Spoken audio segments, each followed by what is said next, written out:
Hello my dear student, welcome to progress commerce class. आज के lecture में हम लोग देखने वाले हैं कंसाइनमेंट अकाउंट का एक सम। ये सम में हम नया क्या देखने वाले हैं, तो कभी कभी क्या होता है, sometimes the consignor send goods to consignee at cost plus certain amount of profit. तो वो प्रॉफिट को कैसे एडजस्ट करना है ये आज हम देखेंगे। दूसरी चीज़ हम देखने वाले हैं कि कंसाइनमेंट स्टॉक का वैल्यूएशन कैसे किया जाता है। कंसाइनमेंट स्टॉक मीन्स व्हाट, सी देखिए, ज़रूरी नहीं है कि कंसाइनर ने कुछ गुड्स सेंड किए कंसाइनी को तो उसने सारे के सारे बेच दिए। There could be some stock lying with him, उसके पास कुछ स्टॉक ऐसे ही पड़ा रह सकता है, हो सकता है। तो ये टाइम पे जब हम कंसाइनमेंट अकाउंट बनाते हैं and if whenever there are some goods lying with the consignee, that time we have to work out that consignment stock. Consignment stock का कैलकुलेशन कैसे करना होता है, उसमें कौन से एक्सपेंसेस ऐड करने होते हैं, proportionate amount of certain expenses should be added in that consignment stock, that we are going to see in this lecture. तो पहले मैं ये आपकी क्वेरी सॉल्व करती हूँ कि कौन से एक्सपेंसेस को ऐड करना होता है और कौन से एक्सपेंसेस को ऐड नहीं करना होता है। So listen my dear student, consignment stock का जब हम कैलकुलेशन करेंगे that time expenses which are non-recurring in nature, उसका proportionate amount of expenses should be added in the consignment stock। कौन से खर्चे ऐड करने हैं जो नॉन रिकरिंग नेचर के हैं, to making the goods available for sale at the consignee's place. Consignee के जगह पे गुड्स को सेल के लिए अवेलेबल करने के लिए जितने खर्चे कंसाइनर करेगा, कुछ खर्चे कंसाइनी को करने पड़ते हैं जो मैं बार बार रिपीट कर रही हूँ नॉन रिकरिंग नेचर के हैं। तो वो नॉन रिकरिंग नेचर के जो खर्चे होते हैं उसका प्रोपोर्शनेट अमाउंट हमें कंसाइनमेंट स्टॉक में ऐड करना पड़ता है। तो ऐसे कौन से खर्चे होते हैं, like for example freight paid, carriage paid, cartage paid. तो ये जो खर्चे होते हैं, insurance expenses, travelling expenses incurred by the consignor, ये जो खर्चे होते हैं ये सब हमें उसका प्रोपोर्शनेट अमाउंट निकाल के हमें वो ऐड करने होते हैं। तो कंसाइनर ने किया हो या कंसाइनी ने किया हो, जो एक्सपेंसेस नॉन रिकरिंग नेचर के हैं, मतलब जैसे मैंने अभी आपको एग्जाम्पल बताया, अगेन मैं रिपीट करती हूँ, consignor if paid freight, carriage, insurance, travelling, ये जो खर्चे कंसाइनर करेगा कंसाइनी को गुड्स सेंड करते वक्त, उसका प्रोपोर्शनेट अमाउंट हमें डेफिनेटली लेना होता है कंसाइनमेंट स्टॉक का कैलकुलेशन करते वक्त। दूसरी चीज़, कंसाइनी भी कुछ ऐसे नॉन रिकरिंग एक्सपेंसेस इनकर्ड कर सकता है, like custom duty paid, dock charges, dock duty paid, ऐसे कुछ खर्चे होते हैं, कैरेज वगैरह, ऐसे कुछ खर्चे होते हैं जो कंसाइनी भी करता है। तो कंसाइनी ने अगर ऐसे कुछ खर्चे किए हैं तो उसका प्रोपोर्शनेट अमाउंट भी हमें कंसाइनमेंट स्टॉक में कैलकुलेशन में लेना चाहिए।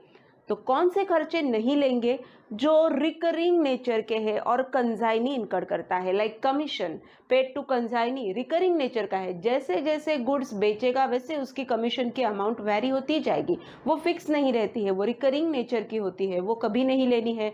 Commission, brokerage paid to consignee by whatever name, तो वो नहीं लेना है। गोडाउन रेंट एक बार पे किया तो ऐसे नहीं कि सालों तक और एंड तक वो वैसे ही रहेगा, गोडाउन रेंट भी उसे बार बार पे करना है, उसे नहीं लेना है।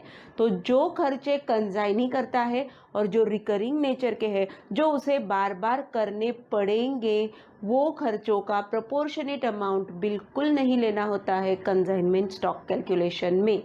तो ये बात आप ध्यान में रखो और उसके हिसाब से कंसाइनमेंट स्टॉक का कैलकुलेशन करो। ये सब में कंसाइनमेंट स्टॉक का कैलकुलेशन मैं आपको बताने वाली हूँ। सिमिलरली और एक चीज़ हम देखने वाले हैं इसमें कि when the goods are sold by the consignor to consignee at invoice price including some profit, profit उसमें जब इंक्लूड होता है तो उसका ट्रीटमेंट हमें कैसे करना है ये आज के सम में हम देखने वाले हैं। तो देखिए माय डियर स्टूडेंट्स, आपके लिए मैंने पहले से एक प्रॉब्लम बोर्ड पे लिख के रखा है, अब हम उसको सॉल्व करेंगे। P of Pune consign goods to S of Solapur, Pune की पार्टी है, उसने सोलापुर के S नाम के पार्टी को 15,000 के गुड्स सेंड किए हैं। Invoice them to show 33 and 1/3% profit on cost. तो यहाँ पे P of Pune is sending goods to S of Solapur.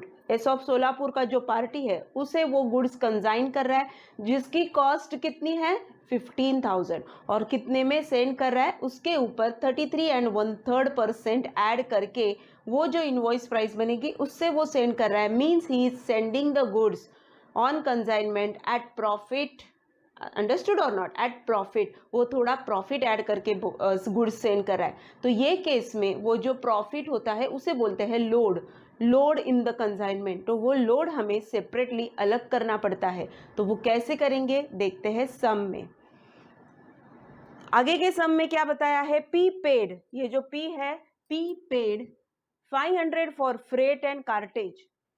Freight and cartridge के लिए उसने 500 रुपया दिया है. 100 फॉर इंश्योरेंस. तो पी कंजाइनर है. कंजाइनर जो खर्चे करेगा नॉन रिकरिंग नेचर के, तो वो हमें कंसीडर करने ही होते हैं. कंजाइनमेंट अकाउंट में सारे खर्चे आएंगे, लेकिन कंजाइनमेंट स्टॉक में क्या लेना है मैं आपको बाद में बताऊंगी. He drew a bill of exchange for ₹4,000 on S as an advance. तो एडवांस जब लेता है कंजाइनी से तो आइदर वो कैश में ले सकता है, चेक से ले सकता है, या bye drawing a bill on him. तो यहाँ पे बिल ड्रॉ करके उसने एडवांस लिया है. कितने का एडवांस लिया है? 4,000 का. पी ने बाद में क्या किया है? P discounted the bill for 3,950. उसने वो बिल बैंक में डिस्काउंट किया. 4/5 of the goods were sold by S. अभी एस ने देखो पूरे गुड्स नहीं बेचे हैं. जो भी गुड्स उसको कंसाइनर ने सेंड किए थे उसका 4/5 पोर्शन ही उसने बेचा है. Means what? Still 1/5 amount of goods lying with him. तो कंसाइनमेंट स्टॉक का कैलकुलेशन हमें यहाँ पे करना पड़ेगा. Okay. For ₹16,000 his expenses were. अभी कंसाइनी ने कौन से खर्चे किए हैं? His expenses were 350 and commission of ₹320. उसने जो खर्चा किया है 350 का किया है. कमीशन कितना लिया है उसने? 320. क्या बनाने को बोला है हमें इसमें? Here we are required to prepare consignment account. So let's start with the problem. In the books of P of Pune हमें अकाउंट बनाना है consignment account. So I am showing you the solution in the books of P. हम बना रहे हैं consignment account.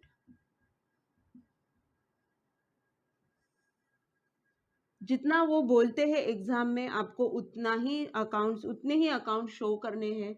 Extra account अगर आप बनाओगे तो एक्स्ट्रा मार्क्स तो आपको नहीं मिलने वाले. You can show it as a working note अगर जरूरी है तो. Otherwise don't waste your time. Okay. जितना आपको बनाने को बोला है मार्क्स भी उसी के हिसाब से आपको अलोकेट होने वाले हैं. तो यहाँ पे आपको क्या बनाने को बोला है? Consignment account. So let's prepare the consignment account. यहाँ पे मैंने ड्रॉ करके लिया है. Again I am telling you that consignment account is a nominal account. उसके डेबिट साइड में जितने भी खर्चे होते हैं on that consignment that should be recorded on the debit side. And credit side में हमें क्या शो करना होता है? कुछ इनकम अगर है, सेल वगैरह है तो यहाँ पे रिकॉर्ड करना होता है. So let's start with the problem. P of Pune consign goods to S of Solapur ₹15,000. 15,000 के गुड्स भेजे हैं लेकिन 15,000 में नहीं सेंड किए हैं. Invoice them to show 33 and 1/3% profit on cost. तो यहाँ पे प्रॉफिट ऐड करके उसने गुड्स सेंड किए हैं. तो हमें क्या करना है? एक बात अच्छी तरीके से ध्यान में रखो. प्रॉफिट ऑन कॉस्ट बोला है. And what is the cost my dear student? 15,000 is the cost. So 15,000 के ऊपर हमें 33 and 1/3% ऐड करना है. सीधा आप इसको कैसे कर सकते हो? देखिए ये 15,000 इसकी कॉस्ट है. जब ये टाइप में आपको बोलेंगे कि 33 and 1/3%, तो इसका 1/3 निकालो. सीधा इसका 1/3 निकालो तो वो आता है 5,000 rupees. Now you are allowed to use calci. आप कैलसी यूज कर सकते हो तो कैलसी से भी आप निकालो. ये हो गया प्रॉफिट का पोर्शन. तो अगर हम इसमें ये कॉस्ट में प्रॉफिट ऐड कर देंगे तो उसकी इनवॉइस प्राइस होगी 20,000. ओके. कैलसी पे 33 and 1/3 कैसे लेना होता है मैं आपको बताती हूँ. 15,000 take it on calci into 33 point. Okay. 33333 last digit तक आप करते जाओ एंड परसेंट का साइन दबाओ. तो देखिए आ गया 4999.99, इसी का मतलब क्या हो गया, इट्स 5000। तो ये 5000 इस तरीके से आप कैलसी पे निकाल सकते हो, या इंटू 1 डिवाइडेड बाय 3 करके निकालोगे तो भी चलेगा, no issue with that. Okay, तो इनवॉइस प्राइस हो गई 20,000। तो हमें फर्स्ट एंट्री क्या करनी है, गुड्स सोल्ड और goods send on consignment, consignment account debit to goods send on consignment at cost plus profit 20,000. Okay, immediately whenever the goods are sold, whenever the goods are sent to consignee at cost plus profit, हमें क्या करना होता है कि ये goods में जितना भी प्रॉफिट पोर्शन है उसको एलिमिनेट करने के लिए क्रेडिट साइड में इफेक्ट देना पड़ता है। तो हम इमीडिएटली क्या करेंगे, थोड़ा नीचे इसको लिखना है, क्या लिखेंगे इसको, ये जो प्रॉफिट पोर्शन है उसको हमें साइड में करने के लिए 20,000 में प्रॉफिट कितना इंक्लूड है, देखिए यहाँ पे आपने कैलकुलेट किया है, तो हमें क्या लिखना है, जो यहाँ पे लिखा goods sent on consignment means what is actual journal entry for goods sent on consignment, consignment account debit to goods sent on consignment, exactly उसकी रिवर्स एंट्री हमें करनी है। क्या रिवर्स एंट्री होगी, goods sent on consignment account debit to consignment. तो यहाँ पे credit side में हम लिखेंगे by goods sent on consignment. ये मैंने क्या किया, तो ये मैंने इसमें जो लोड होता है, जो स्टॉक रिजर्व भी बोलते हैं, कुछ केस में इसको स्टॉक रिजर्व बोलते हैं, कुछ लोग इसको लोड बोलते हैं, तो ये जो लोड है वो मैंने यहाँ पे क्रेडिट इफेक्ट दे के उसको एडजस्ट किया है। 20,000 on the debit side, 5,000 on the credit side, it means what, in short 15,000 on the debit side. Okay, तो ये आपको कब करना है, when the goods are sent by the consignor to the consignee at profit, जब वो profit में भेजेगा तो प्रॉफिट से यहाँ पे रिकॉर्ड करो और उसका लोड यहाँ पे सेपरेटली एडजस्ट करो। Then move forward to the next line, P paid 500 for freight and cartage and 100 for insurance. तो एंट्री क्या बनेगी इसकी, consignment account debit to cash और बैंक, ये जो खर्चे उसने किए हैं उसका ब्रेकअप हमें देना है, फ्रेट एंड कार्टेज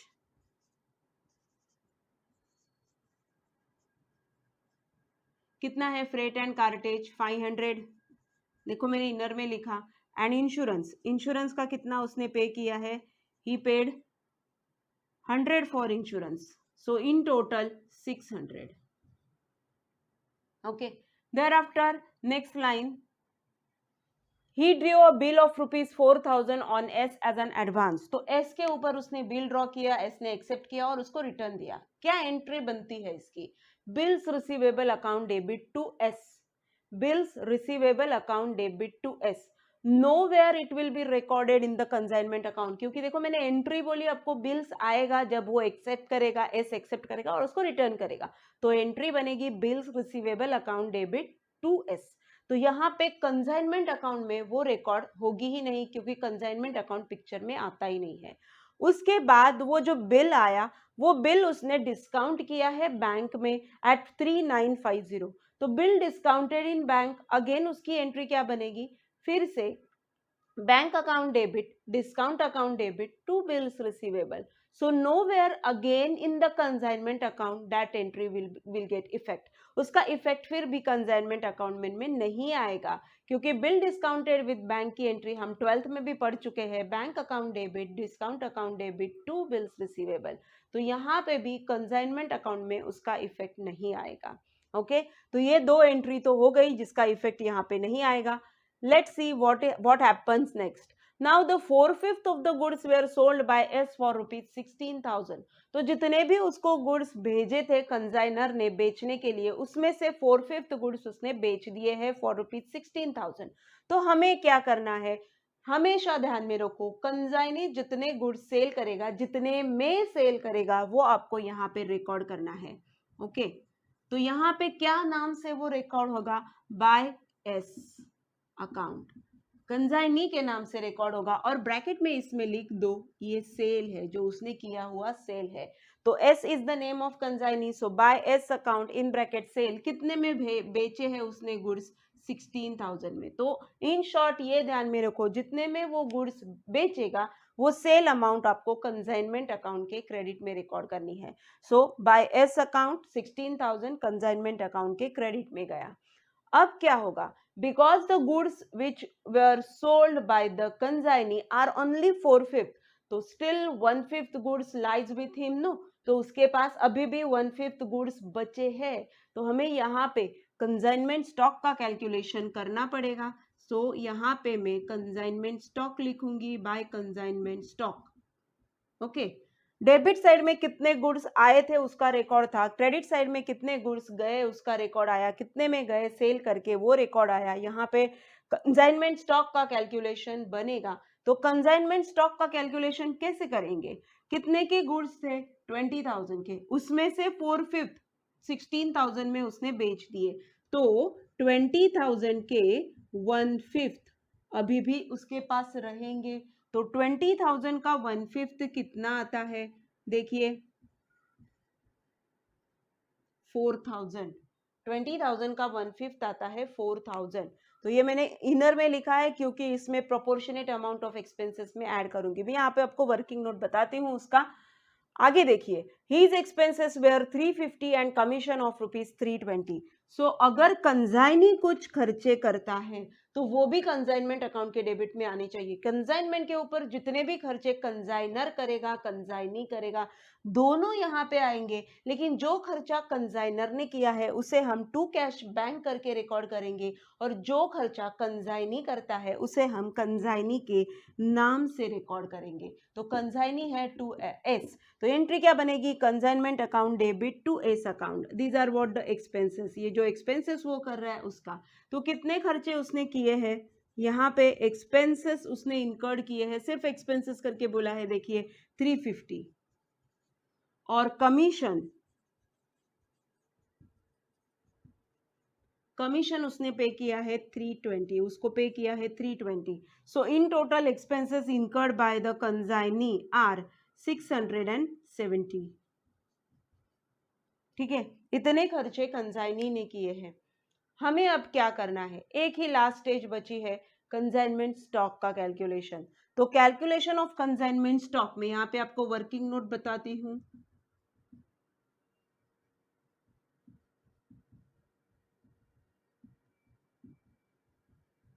ओके, तो यहाँ पे फर्स्ट थिंग 20,000 के गुड्स थे, उसका हमें 1/5 पोर्शन निकालना है, that comes 4,000।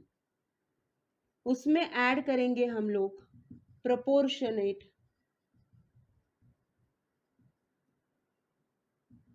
Non recurring expenses, proportionate non recurring expenses.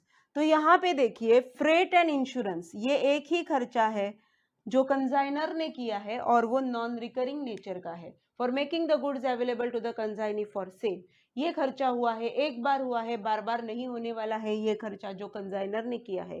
तो ये कितने खर्चे हैं ऐसे, 600। तो 600 का 1/5 हमें निकालना पड़ेगा। तो यहाँ पे मैं लूंगी 600 इंटू 1/5 इज इक्वल टू, तो 600 का 1/5 कितना आता है, इट इज 120। कैलसी है आपके पास, आप करके देख सकते हो। तो 600 का 1/5 प्रोपोर्शनेट अमाउंट मैंने एक्सपेंसेस का ऐड किया है। सो 4,000 plus 120, what is the value of closing stock lies with the consignee, 4,120। Okay, तो अभी हमें यहाँ पे क्या लेना है, ये जो वर्किंग नोट के हिसाब से हमने कैलकुलेट किया है वो वैल्यू लेनी है 4,120। यहाँ पे भी मैं करके बताती हूँ, 600 इंटू 1/5 120। तो सेपरेट वर्किंग नोट दिखाने की ज़रूरत नहीं थी क्योंकि मैंने इधर ही बता दिया आपको। आप अगर ऐसी वर्किंग नोट करके बताते हो तो वर्किंग नोट का रेफरेंस यहाँ पे लिख सकते हो और डायरेक्टली अमाउंट लिख सकते हो। तो ये हो गया क्लोजिंग स्टॉक। तो आपको समझ में आया होगा कि क्लोजिंग स्टॉक का कैलकुलेशन करते वक्त कौन से एक्सपेंसेस को लेना है, कौन से एक्सपेंसेस को नहीं लेना है। अगेन आई एम रिपीटिंग, जो नॉन रिकरिंग नेचर के है उसका प्रोपोर्शनेट अमाउंट आपको लेना है। जो रिकरिंग नेचर के है लाइक गोडाउन रेंट रहेगा, एक्सपेंसेस रहेंगे, गोडाउन का इंश्योरेंस रहेगा, तो ऐसे कमीशन, कंजाइनी का कमीशन रहेगा, तो ये सारे नॉन रिकरिंग नेचर के खर्चे हैं, उसे आपको नहीं लेना है। ओके तो यहाँ पे आई थिंक सारे डाउट्स मैंने क्लियर कर दिए हैं आपके। अब और एक बात आपको बताना चाहूंगी, यहाँ पे जो कंसाइनमेंट स्टॉक है उसका 20,000 का 1/5 कितना आया था, 4,000। And my dear student, take this note that this 4,000 also includes profit. ये 4,000 में भी प्रॉफिट एलिमेंट है। तो ये 4,000 में कितना प्रॉफिट एलिमेंट है उसे भी हमें साइड में करना पड़ेगा। जैसे हमने goods sent on consignment eight cost plus profit किया था, तो इसका प्रॉफिट एलिमेंट मैंने साइड में करके लिया था। तो अभी यहाँ पे अगर उसी में के कुछ गुड्स कंसाइनी के पास एट दी एंड रहते हैं, तो इसमें का प्रॉफिट एलिमेंट भी हमें रिजर्व को, उसको रिजर्व बोलते हैं, स्टॉक रिजर्व, उसे भी हमें साइड में करना पड़ता है। तो ये कैसे करेंगे? यहाँ पे मेनली स्टूडेंट्स क्या गलती करते हैं, पहले मैं आपको वो बताती हूँ। वो क्या करेंगे, 4,000 लिया कैलसी पे इंटू 1/3 करके वो प्रॉफिट निकाल देंगे। ये आपकी सबसे बड़ी मिस्टेक होगी। 4,000 का 1/3 नहीं निकालना है, because 4,000 is the invoice price, 4,000 is the selling price. तो सेलिंग प्राइस का परसेंटेज कुछ अलग होगा ना। मतलब देखिए, अगर गुड्स की कॉस्ट 100 है, गुड्स की कॉस्ट 100 है और उसके ऊपर हम 1/3 ऐड करके उसको सेंड कर रहे हैं। 1/3 बोले तो मैंने आपको कितना बताया, 33.333 इतना आता है 1/3। तो उसका सेलिंग प्राइस कितना आएगा, 133.3333 ये आएगा, correct. So this 4,000 stands for 103.333%। ये 4,000 ये जो है वो कितनी परसेंट प्राइस है, प्रॉफिट ऐड करके आई हुई प्राइस है। ये 4,000 इज 133.333। जितने डिजिट आप कैलसी पे ले सकते हो उतने ले लो, उतने प्रोपोर्शनेट में ये प्राइस है। तो हमें क्या देखना है कि उसकी कॉस्ट कितनी रहेगी। तो 100% स्टैंड्स फॉर व्हाट, ये 133.33% है, तो 100% मतलब उसकी कॉस्ट कितनी रहेगी ये हमें निकालना है। और फिर invoice price and cost price का जो डिफरेंस रहेगा वो रहेगा उसका प्रॉफिट। अंडरस्टूड। तो यहाँ पे देखिए कैसे निकालूंगी मैं इसको। 4,000 क्रॉस मल्टीप्लीकेशन करके निकालना है आपको। 4,000 इंटू 100 डिवाइडेड बाय 133.3333। कैलसी पे करके देखिए, इसका आंसर आएगा दिस 100% कॉस्ट इज 3,000। अंडरस्टूड। तो क्या हुआ है माय डियर स्टूडेंट, गुड्स जो रह गए हैं क्लोजिंग स्टॉक में वो कितने कॉस्ट के थे, 3,000 कॉस्ट के थे। प्रॉफिट उसमें 1/3 ऐड हो गया। अब आप क्रॉस चेक कर सकते हो, 3,000 का 1/3 आता है 1,000, तो 1,000 प्रॉफिट ऐड होके अभी उसकी प्राइस आई है 4,000। गेटिंग मी और नॉट? सो ये आपको ध्यान में रखना है, सीधा 4,000 के ऊपर 1/3 नहीं निकालना है। 4,000 is including that 1/3, so that 4,000 stands for 133.33%। So 100% cost निकालो उसका। तो यहाँ पे ये तरीके से आप निकाल सकते हो। 100% कॉस्ट उसकी कितनी आएगी, 3,000। तो डिफरेंस निकालो, वो तो प्रॉफिट रहेगा। गुड्स की कॉस्ट अगर 3,000 है और वो 4,000 इनवॉइस प्राइस है उसका, तो प्रॉफिट कितना ऐड हुआ है उसमें, 1,000। तो ये 1,000 जो प्रॉफिट है वो हमें यहाँ पे लिखना है। उसका जो ये कंसाइनमेंट स्टॉक में जो प्रॉफिट है इसको हम यहाँ पे लिखेंगे टू स्टॉक रिजर्व। ब्रैकेट में मैं लिखूंगी कंसाइनमेंट स्टॉक। कंसाइनमेंट स्टॉक जो बचा है उसमें का ये स्टॉक रिजर्व मैंने यहाँ पे निकाल लिया डेबिट साइड में। देखो स्टॉक क्रेडिट में आता है तो उसका रिजर्व हमें डेबिट में डालना है। यहाँ पे हमने गुड्स भेजे थे, उसका इफेक्ट डेबिट में आया था, उसमें का प्रॉफिट एलिमेंट क्रेडिट में गया था। तो ये एक तरीका होता है स्टॉक रिजर्व कैलकुलेट करने का। आपको क्या ध्यान में रखना है, ये जो परसेंटेज दिए हैं ये कौन किसके ऊपर दिए हैं, these are not on selling price, these are on cost. तो 1/3 प्रोपोर्शन जो है प्रॉफिट का वो ऑन कॉस्ट है। तो ये तो कॉस्ट प्राइस है नहीं ना, ये तो सेलिंग प्राइस है। तो सेलिंग प्राइस के ऊपर आप सीधा कॉस्ट के परसेंटेज अप्लाई करोगे, then you will go wrong, आपका प्रॉब्लम गलत हो जाएगा। तो पहले आपको क्या करना है, कॉस्ट फाइंड आउट करनी है और फिर डिफरेंस निकालो तो वो मिलेगा आपको प्रॉफिट। ओके, दूसरा एक सिंपल सा फंडा है जो मैं आपको बताना चाहूँगी, जो आप ध्यान में रखो, हमेशा आपको काम में आएगा। जब कभी भी परसेंटेज देते हैं ऑन कॉस्ट तो उसको सेल में कैसे करेंगे। व्हेनेवर सपोज 1/4% ऑन कॉस्ट दिया है, प्रॉफिट परसेंटेज 1/4 ऑन कॉस्ट दिया है, तो सेलिंग प्राइस पे जाते वक्त आपको क्या करना है, ये न्यूमरेटर को डिनोमिनेटर में ऐड करना है। It will be always 1/5 on sale. Numerator को डिनोमिनेटर में ऐड करो तो ये प्रोपोर्शन सेम निकलेगा। ओके, अगर आपको दिया है 1/3 ऑन कॉस्ट, जैसे अभी के एग्जाम्पल में बताया 1/3 on cost, then it will be numerator को डिनोमिनेटर में ऐड करो 1/4 ऑन सेल। अगर बोलते हैं कि प्रॉफिट परसेंटेज जो है 1/5 on cost, then it will be numerator को डिनोमिनेटर में ऐड करके 1/6 ऑन सेल। हमेशा ये चीज़ ध्यान में रखो, ऐसे ही रहेगा। ओके, तो ये मैंने एक टैक्ट बता दिया आपको, इस तरीके से भी आप निकाल सकते हो, या फिर जैसे मैंने आपको पहले मैथमेटिकली बताया कि उसको वो तरीके से भी आप फाइंड आउट कर सकते हो कि ये प्रॉफिट परसेंटेज स्टॉक में कितना इंक्लूड है। तो माय डियर स्टूडेंट, यहाँ पे अपना प्रॉब्लम फिनिश हुआ है। अब हमें क्या करना है, इसको क्लोज करना है और फाइनली जो भी प्रॉफिट रहेगा उसे हम फाइंड आउट करेंगे। So take the total with the help of calci. Calci से इसकी क्रेडिट साइड की टोटल लो, 16,000 प्लस 4120 प्लस 5,000, इट इज़ 25,120।